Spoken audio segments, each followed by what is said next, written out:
B town रु आसिला एक दुखद खबर आउ नहांती वरिष्ठ अभिनेता मनोज कुमार।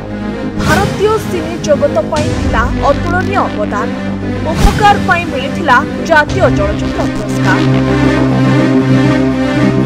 बॉलीवुड सिने जगत रु आसिला आउ एक दुखद खबर आउ नहांती बॉलीवुड रो वरिष्ठ अभिनेता मनोज कुमार। मुंबईर कोकिलाबेन धीरूभाई अंबानी हॉस्पिटल रे चिकित्सित अवस्था देहांत होइथिबा नै सूचना मिली। तेबे मृत्यु बेलकु तांको मात्र 87 वर्ष होइथिला। 1937 मसीहा जुलाई 24 तारिख रे मनोज कुमार को जन्म होइथिला। तांकर प्रकृत नाम थिला हरिकृष्ण गिरी गोस्वामी।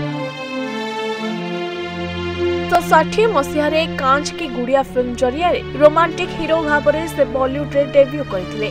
परवर्ती समय रे अधिकरु अधिक देशात्मक बोध फिल्म रे अभिनय करी खूब लोकप्रियता हासिल करथिले। से हिंदी सिनेमार जने प्रतिष्ठित व्यक्ति थिले। तांकर देशप्रेमी चलचित्र भारत कुमार लोकप्रिय होइथिला। से तांको अभिनय जीवन रे अनेक हिट फिल्म दर्शकों को दैछंती।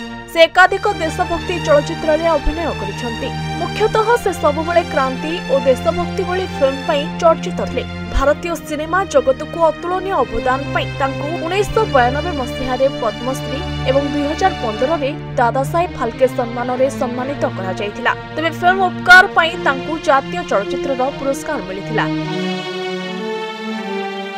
केवल तांको फिल्म हिट हेउ नथिला, तांको गीतरे मध्य झुमुथिले दर्शक।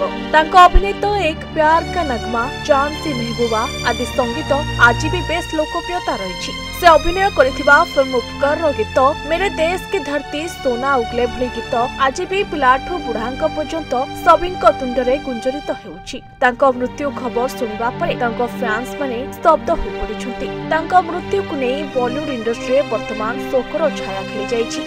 सोशल मीडिया रु आरंभ करी बड़ बड़ कलाकार को जाए समस्ते मनोज को अश्रुल श्रद्धांजलि जणाइछंती। ब्यूरो रिपोर्ट ओली डिजिटल।